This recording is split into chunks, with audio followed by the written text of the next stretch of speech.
Assalamualaikum warahmatullahi wabarakatuh.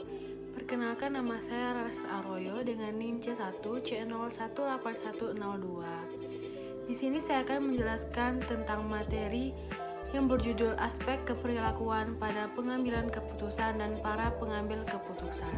Materi yang pertama itu ada proses pengambilan keputusan. Di sini proses pengambilan keputusan terdiri dari 3. Saya akan menjelaskan satu persatu. Yang pertama itu ada definisi, di mana definisi ini adalah pengambilan keputusan telah disamakan dengan proses memikirkan, mengelola, dan memecahkan masalah. Seperti banyak aktivitas sosial lainnya, proses pengambilan keputusan dapat dijabarkan dalam langkah-langkah pengambilan keputusan yang berurutan, yaitu yang pertama, pengenalan dan pendefinisian suatu masalah atau suatu peluang. Yang kedua itu ada pencarian atas tindakan alternatif dan kuantifikasi atas konsekuensinya. Yang ketiga itu ada pemilihan alternatif yang optimal dan atau memuaskan. Dan yang terakhir itu ada penerapan dan tindak lanjut. Proses pengambilan keputusan yang kedua itu ada motif kesadaran, di mana motif kesadaran adalah sangat penting dalam proses pengambilan keputusan karena merupakan sumber dari proses berpikir. Di sini motif kesadaran terdapat faktor penting dalam konteks pengambilan keputusan. Yang pertama itu ada keinginan akan kestabilan atau kepastian serta. Yang kedua itu ada keinginan akan kompleksitas dan keragaman. Dan proses pengambilan keputusan yang ketiga itu ada jenis-jenis dari model proses. Di sini terbagi menjadi 3. Yang pertama itu ada model ekonomi. Model ekonomi ini mengasumsikan bahwa seluruh kegiatan dan keputusan manusia adalah rasional, sempurna, dan bahwa dalam suatu organisasi terdapat konsistensi antara beragam motif dan tujuan. Yang kedua itu ada model sosial, di mana model ini adalah kebalikan yang ekstrim dari model ekonomi. Model ini mengasumsikan bahwa manusia pada dasarnya adalah irasional dan keputusan yang dihasilkan terutama didasarkan pada interaksi sosial. Jenis-jenis dari model proses yang ketiga itu ada model kepuasan Simon, di mana model ini adalah yang lebih berguna dan praktis.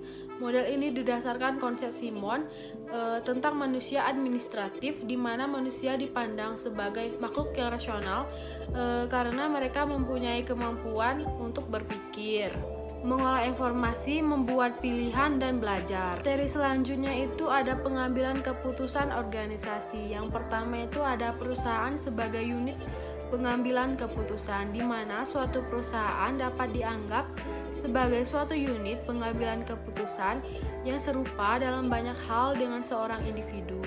Yang kedua itu ada resolusi semu dari konflik, di mana suatu organisasi adalah koalisi dari individu-individu dengan tujuan yang berbeda, seringkali menimbulkan konflik. Yang ketiga itu ada menghindari ketidakpastian, di mana ketika kita mengambil keputusan, organisasi secara terus-menerus akan dihantui oleh ketidakpastian dalam lingkungan internal maupun eksternalnya.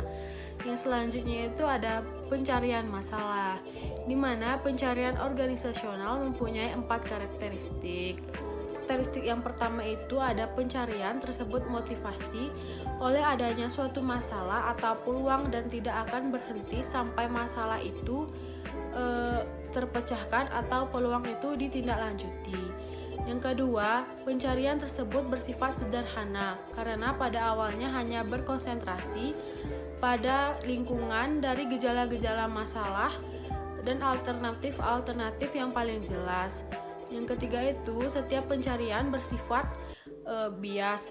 Bias itu mungkin merupakan dari pelatihan atau pengalaman khusus dari si pengambil keputusan di bidang-bidang tertentu dari organisasi. Yang selanjutnya itu ada pembelajaran organisasi. Jadi walaupun organisasi tidak mengalami proses pembelajaran seperti yang dialami oleh individu, organisasi memperhatikan perilaku adaptif dari karyawannya. Mereka belajar untuk mengurusi bagian tertentu dari lingkungan tersebut dan bukan bagian lainnya, untuk menggunakan suatu kriteria dan mengabaikan kriteria lainnya. Selanjutnya itu ada manusia, para pengambil keputusan organisasional. Yang dimaksud dengan ini adalah penting untuk diingat bahwa manusia dan bukannya organisasi yang mengenali dan mendefinisikan masalah atau peluang dan yang mencari tindakan alternatif.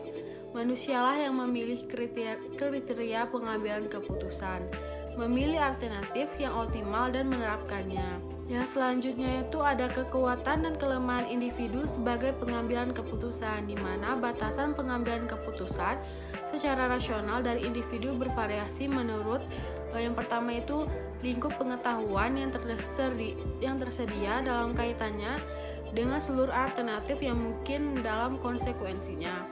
Yang kedua itu gaya kognitif mereka. Yang ketiga itu struktur nilai mereka yang berubah. Yang keempat, tendensi mereka yang lebih cenderung untuk memuaskan daripada untuk melakukan optimalisasi. Selanjutnya itu ada peran kelompok sebagai pembuat keputusan dan pemecah masalah. Dan yang selanjutnya itu ada fenomena pemikiran kelompok.